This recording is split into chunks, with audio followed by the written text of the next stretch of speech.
Welcome back to the State of the SEL. I'm Mr. Bepic. The last chance qualifier is this week and next week, so today I'll be breaking down the 4 groups the 16 LCQ teams have been divided into and who I think is making it out first.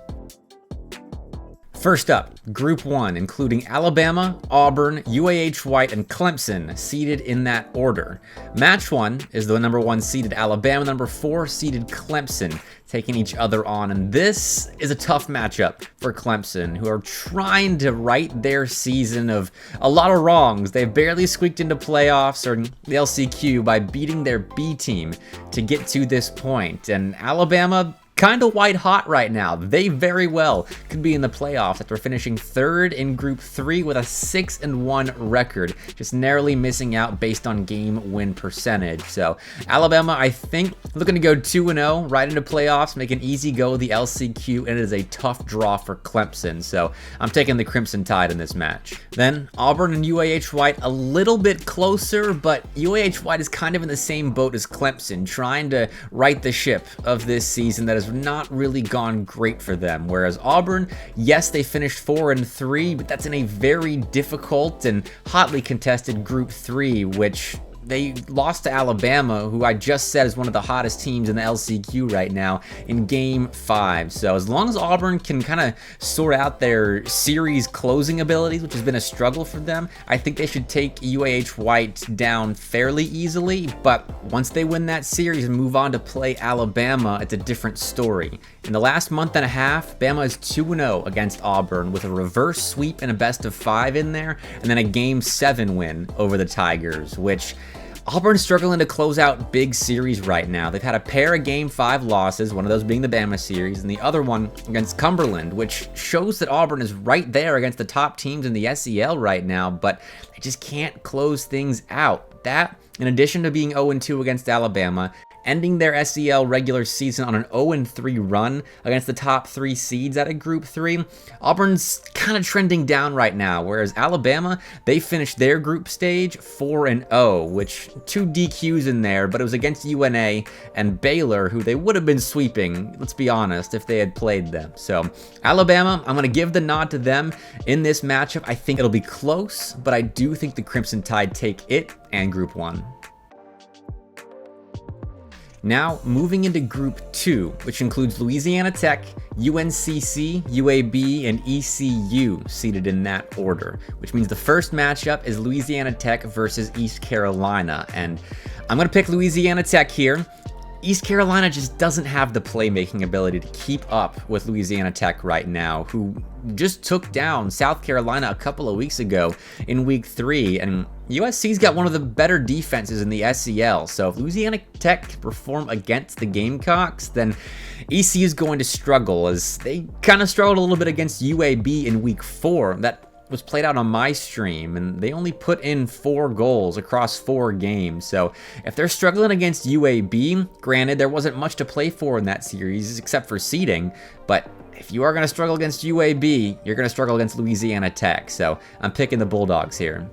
Then UNCC and UAB, kind of the same deal. I just don't think UAB's playmaking is up to snuff with UNCC, who have really looked good against the top teams in Group 4 this season, keeping pace with Kentucky, keeping pace with King, beating Oklahoma, beating UAH Blue. I mean, those are good results against good teams in the SEL. So I think UNCC definitely the favorites in this series. So that means they'd be moving on to play Louisiana Tech, and this one, it's one of the better toss-ups in the last chance qualifier if things go according to my predictions. UNCC and Louisiana Tech are both teams that are kind of on the fringe of maybe that second echelon of SEL teams. So I'm very eager to watch this series if it does end up happening, but if I'm picking a team here, I'm going to pick UNCC. They just feel like more of a team poised to make waves in playoffs than Louisiana Tech does right now. And even though both squads have some decent upset wins,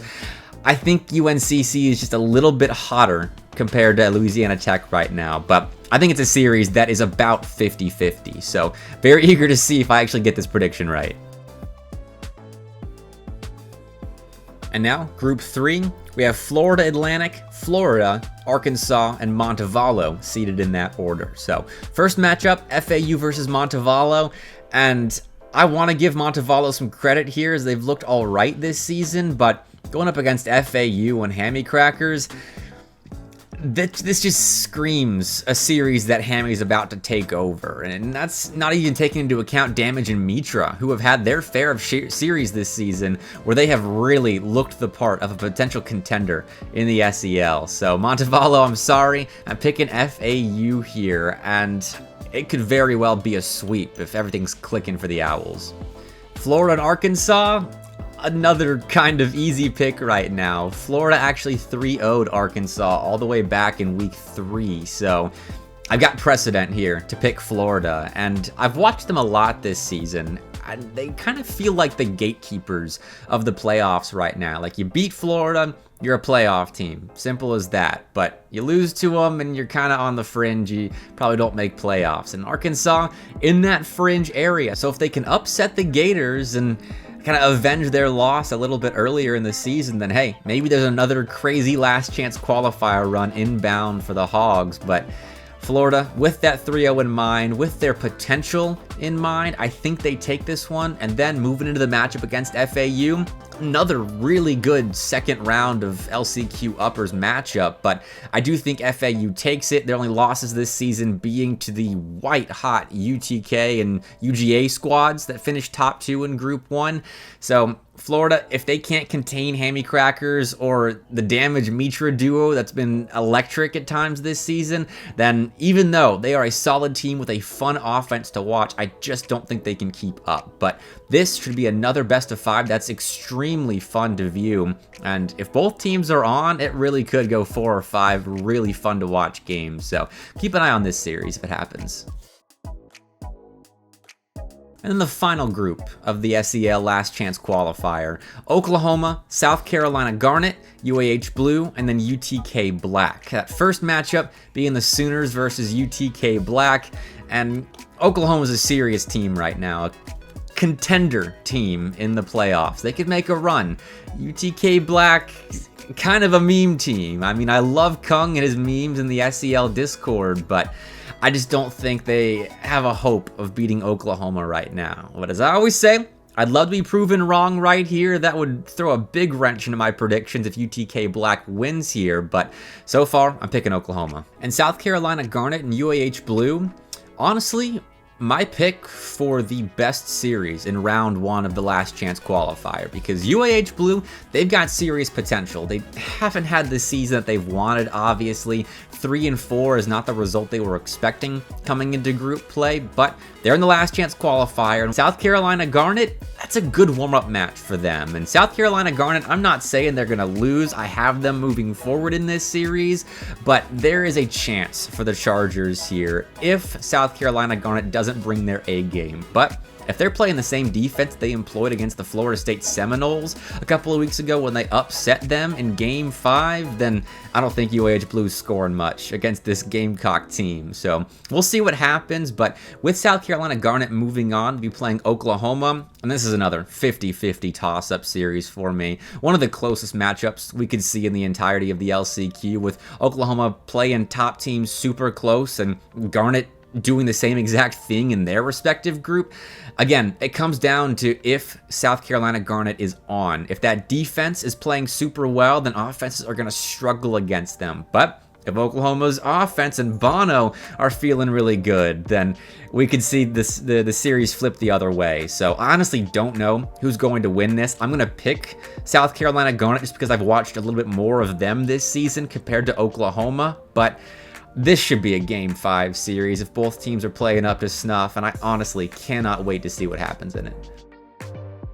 So there you go. Those are the first 4 teams I have qualifying out of the Last Chance Qualifier and into playoffs in SEL Season 4. But like I've been saying, some of these qualification matchups are honest toss-ups for me right now. But We've got some spicy narratives as well. If my predictions do pan out, we could have East Carolina and UAB rematching in round 1 of lowers in the LCQ after they just played in week 4. Then Clemson, I'm watching them so closely to see if they can make a run through this thing. The first series against Alabama is tough for them, but lowers, there's some potential for them to make it through and get some SEL redemption for Snipes, who's playing his last SEL event. So to go out in LCQ, I know he wouldn't be happy with that. So I'm hoping the team plays well for him there. And then we could have a spicy Arkansas versus the loser of Louisiana Tech and UNCC match. It's another great potential qualification series. And then on the lower side of the bracket, if UAH Blue does end up losing in round 1 and then advancing through that first round of lowers, and then we get an Iron Bowl match for qualification on the upper side, the loser of Alabama versus Auburn is going to be playing UAH Blue for a spot in playoffs. So bit of an intra-Alabama matchup, and the last time UAH Blue played either of those two teams, it went to Game 7. So that's an exciting prospect for Week 2 of the LCQ, but I'm keeping an eye on this thing. LCQs in the SEL are always insane, so if you have the means on Wednesday, or really throughout the week if we have any reschedules, you would better be keeping up to date with the SEL Last Chance Qualifier, because this is really where the SEL starts to heat up. Thanks for watching.